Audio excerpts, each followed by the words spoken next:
الحمد لله نحمده ونستعينه ونستغفره ونعوذ بالله من شرور أنفسنا ومن سيئات أعمالنا من يهده الله فلا مضل له ومن يضلل فلا هادي له أشهد أن لا إله إلا الله وحده لا شريك له وأشهد أن محمدا عبده ورسوله أما بعد فأعوذ بالله من الشيطان الرجيم بسم الله الرحمن الرحيم وفي ذلك فليتنافس المتنافسون۔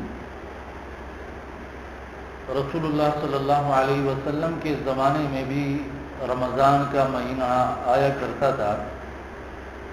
رسول اللہ صلی اللہ علیہ وسلم نے ایک مرتبہ اپنے صحابہ کرام کو اس طریقے سے رمضان المبارک کے آنے کا کہا، جاءکم شہر رمضان، تمہارے پاس رمضان کا مہینہ آیا ہوا ہے، شہر برکہ، یہ برکت کا مہینہ ہے، یغشاکم اللہ، اس میں اللہ رب العالمین تمہیں ڈھانپ لیتا ہے اپنی رحمتوں سے، ینزل فینزل الرحمت، رحمتوں کو نازل کرتا ہے، ویحط الخطایا، اور گناہوں کو مٹا دیتا ہے، ویستجیب الدعاء، اور دعاؤں کو قبول کرتا ہے، ینظر اللہ الی تنافسکم فیہ، اللہ رب العالمین تمہیں دیکھتا ہے کہ کس قدر شوق رکھتے ہو، تمہارے شوق کو، تمہاری رغبت کو وہ دیکھتا ہے، فیباہی بکم ملائکتہ،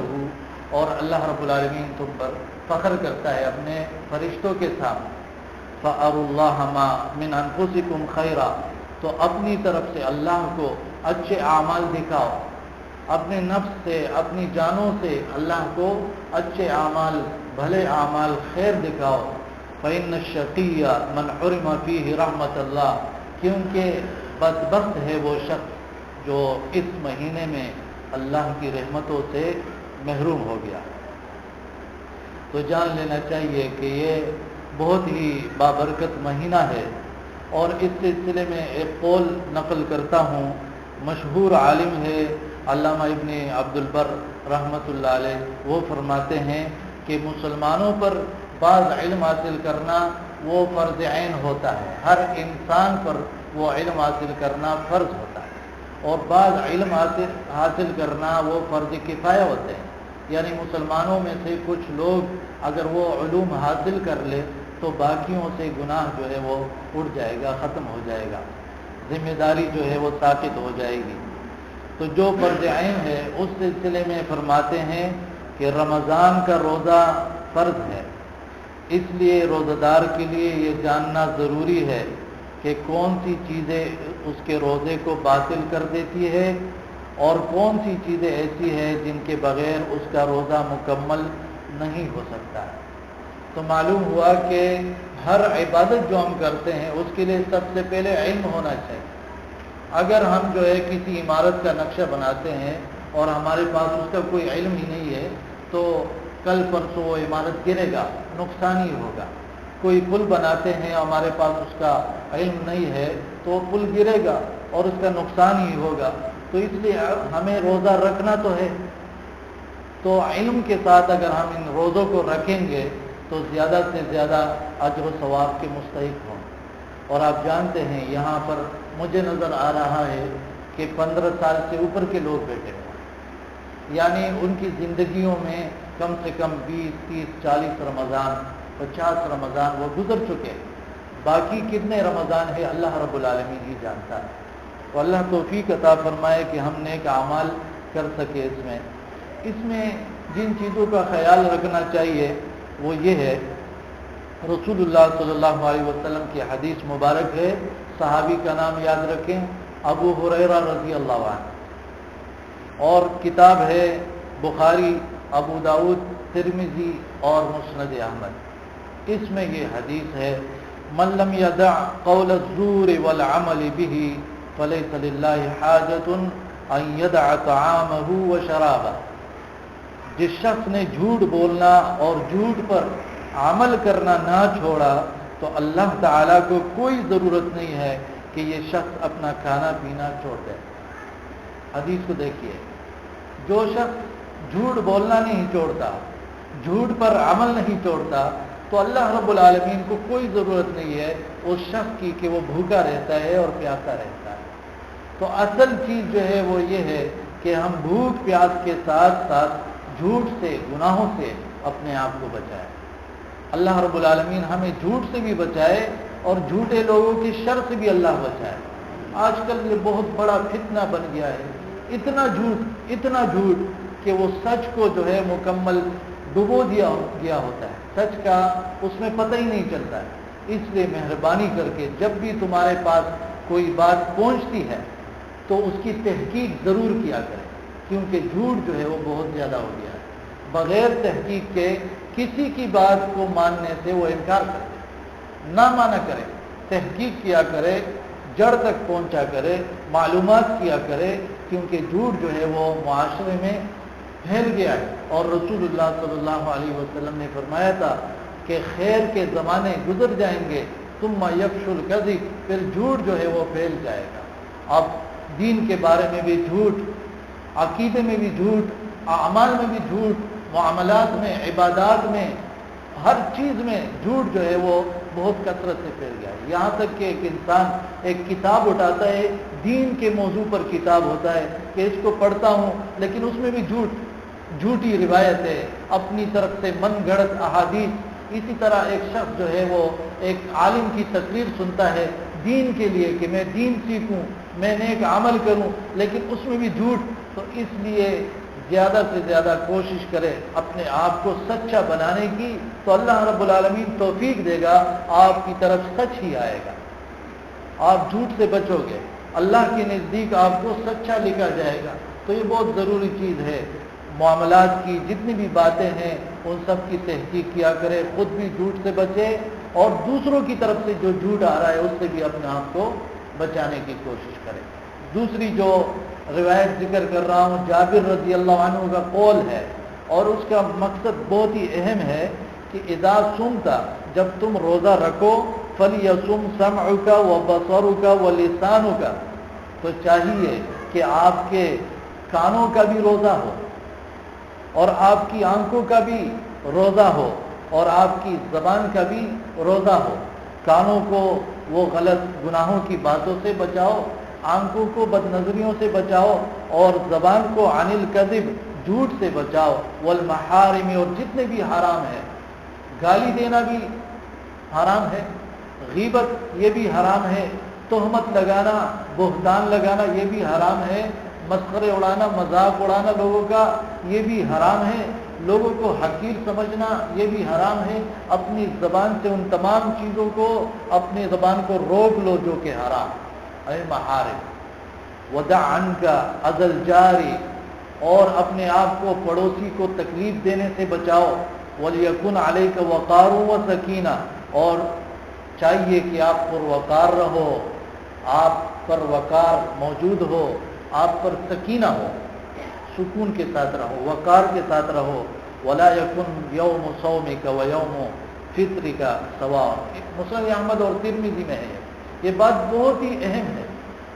آپ میں سے الحمدللہ بہت، آپ سب جتنے بیٹھے ہوئے ہیں ذہین بندے ہیں، نوجوان ہیں، بات کو سمجھنے والے ہیں، اور آپ توجہ سے جب سنتے ہیں تو اس کی حقیقت کو پہنچنے والے بھی ہے۔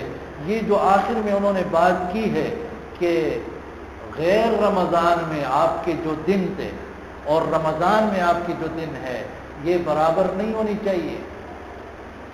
جس طرح یعنی غیر رمضان میں جب جی چاہا نماز پڑھی، جب جی چاہا نہیں پڑھی، تلاوت کی نہیں کی، ذکر کیا نہیں کیا، اسی طرح اپنے گناہوں میں ملوث رہے۔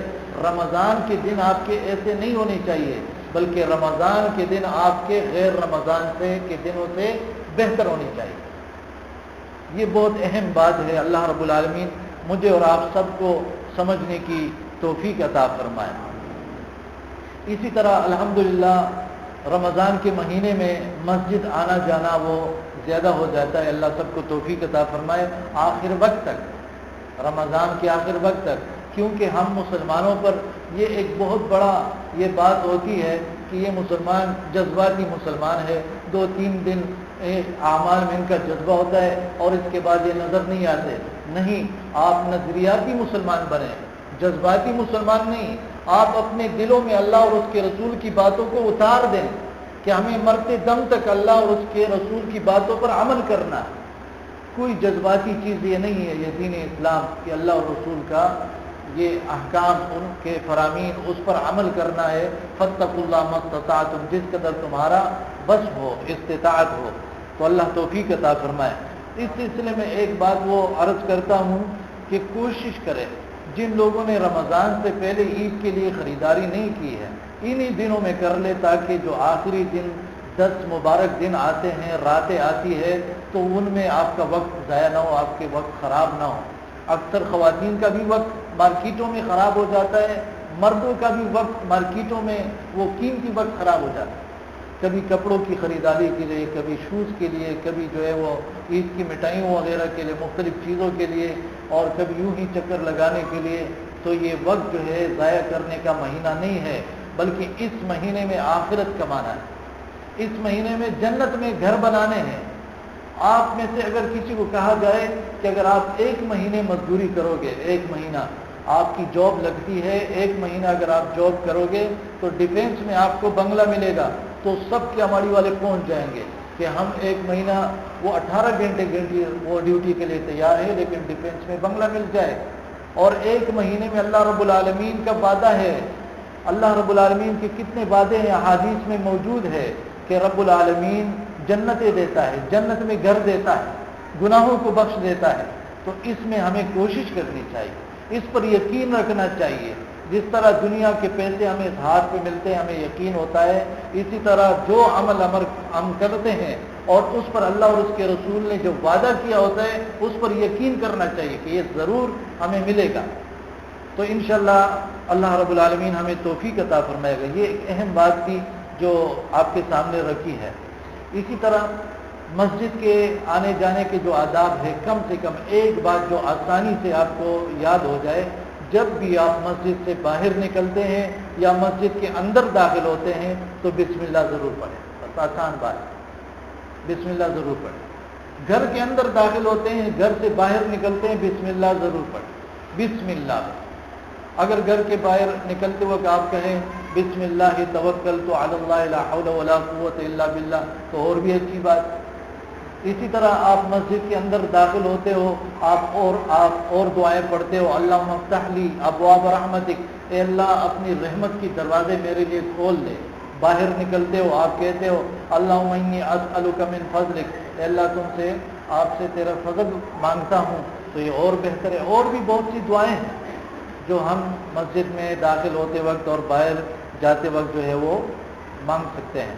اسی طرح جب آپ مسجد میں آتے ہیں تو اگر آپ نے سنتیں پڑھنی ہے تو سنتیں پڑھ لے، ڈائریکٹ فرض پڑھنی ہے فرض پڑھ لے۔ اگر ٹائم ہے تو یوں ہی نہ بیٹھا کرے، عادت بنائے کہ 2 رکعت پڑھ کے بیٹھا کرے، کیونکہ رسول اللہ صلی اللہ علیہ وسلم نے فرمایا اذا دخل احدکم المسجد فلیرکع رکعتین قبل ان یجلس، جب تم میں سے کوئی شخص مسجد میں داخل ہو تو بیٹھنے سے پہلے 2 رکعت پڑھ لے۔ یہ حدیث بخاری اور مسلم کی۔ اور ان 2 رکعتوں کو کیا کہا جاتا ہے؟ آواز نہیں آئی؟ تحیۃ المسجد، یہ نام بھی یاد رکھے، تحیۃ المسجد، اس کی عادت بنائے۔ اور رب العالمین توفیق عطا فرماتے ہیں ان لوگوں کو جو چاہتے ہیں، جو مانگتے ہیں، اللہ ان کو دیتا ہے۔ آپ کسی کا دروازہ کھٹکھٹاتے ہو، آپ کسی کو موبائل پہ رنگ دیتے ہو، تو آخر وہ پک کرتا ہے، آخر وہ دروازہ کھولتا ہے، آخر وہ آپ کا خیال جو ہے ریسیو کرتا ہے۔ تو رب العالمین کیسے آپ کی پکار کو نہیں سنے گا؟ رب العالمین کیسے آپ کو وہ کچھ نہیں دے گا جو آپ مانگ رہے ہو؟ تو اللہ سے مانگنا چاہیے۔ اسی طرح ان مسجدوں کے بارے میں ایک اور حدیث ہے مسند احمد ترمذی میں، ان النبی صلی اللہ علیہ وسلم امر ببناء المسجد فی الدور وامر بها ان تنظف وتطیب، نبی صلی اللہ علیہ وسلم نے محلوں میں مسجدیں بنانے اور انہیں صاف ستھرا رکھنے اور خوشبودار رکھنے کا حکم دیا ہے۔ تو اس لیے میرے بھائیو الحمدللہ آپ جوان ہیں، اور پاکستان کو جوانوں کا ملک کہا جاتا ہے۔ یہاں جوان زیادہ ہے، ہر علاقے میں آپ جاتے ہو جوان نظر آئیں گے آپ کو الحمدللہ۔ تو یہ جو حدیث ہے کہ مسجدوں کو صاف ستھرا رکھنا اور ان میں خوشبو کا بندوبست کرنا، یہ سب کا فریضہ ہوتا ہے۔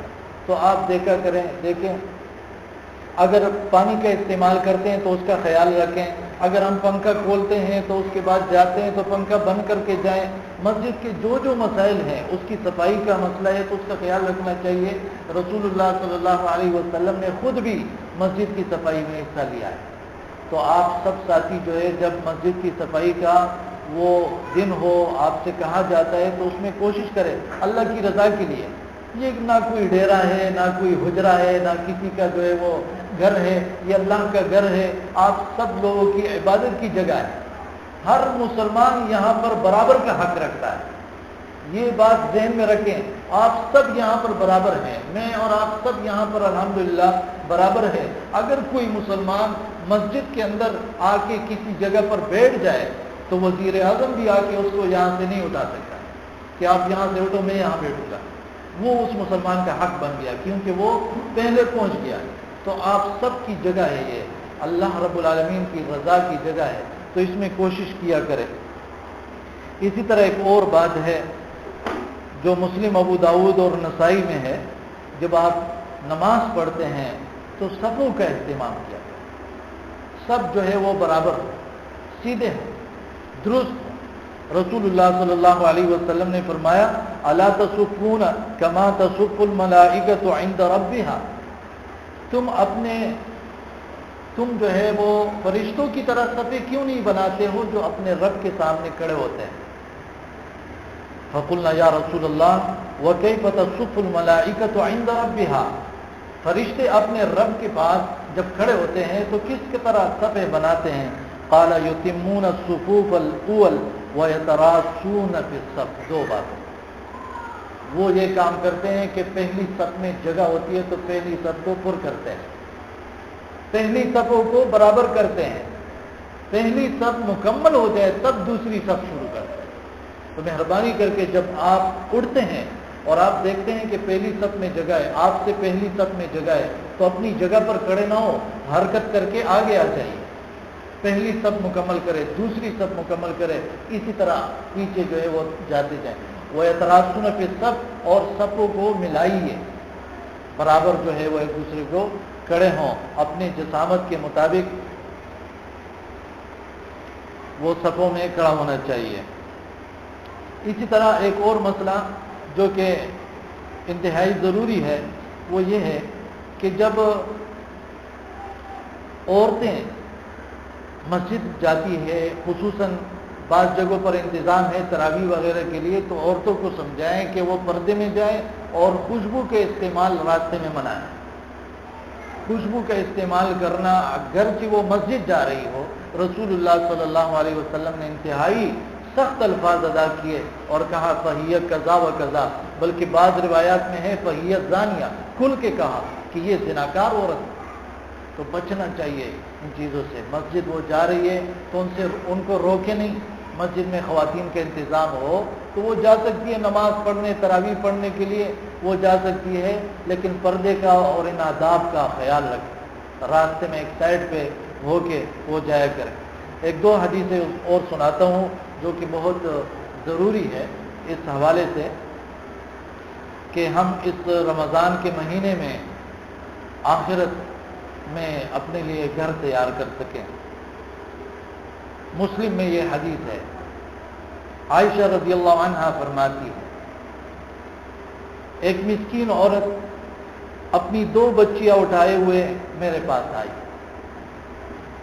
میں نے اسے کھانے کے لیے 3 کھجوریں دی، تو اس نے اپنی 2 بچیوں میں سے ہر ایک کو ایک ایک کھجور دے دی۔ آپ اس واقعے کو سمجھ رہے ہیں، اور خود کھانے کے ارادے سے تیسری کھجور اپنی منہ کی طرف جو ہے وہ اٹھائی، لیکن اس کی بیٹیوں نے اس سے وہ بھی مانگ لی۔ اب 3 کھجوریں ملی تھی، 2 بچیاں ہیں، دونوں کو ایک ایک دے دی، تیسری خود کھا رہی تھی، بیٹیوں نے کہا کہ یہ بھی ہمیں دے دے، تو وہ منہ کی طرف اٹھایا ہوا تھا، اس کو پھر بھی جو ہے اس نے کیا کیا، اس کو 2 حصوں میں کاٹ کر ان 2 بچیوں کے درمیان تقسیم کر دیا۔ ہمارا خیال لینا پاتا۔ عائشہ رضی اللہ عنہ فرماتی ہیں اس کی یہ بات مجھے بہت پسند آئی، میں نے رسول اللہ صلی اللہ علیہ وسلم کے سامنے اس کا کارنامہ ذکر کیا تو آپ صلی اللہ علیہ وسلم نے فرمایا ان اللہ قد اوجب لها الجنہ او اعتقها بها من النار، بے شک یقیناً اللہ تعالیٰ نے اس کے لیے اس کام کی وجہ سے جنت واجب کر دی۔ اللہ اکبر۔ اور آپ صلی اللہ علیہ وسلم نے فرمایا اللہ تعالیٰ نے اس کام کی وجہ سے اسے جہنم کی آگ سے آزاد کر دی۔ اپنی بیٹیاں اور کھجور، آدھا کھجور اس نے ایثار کیا۔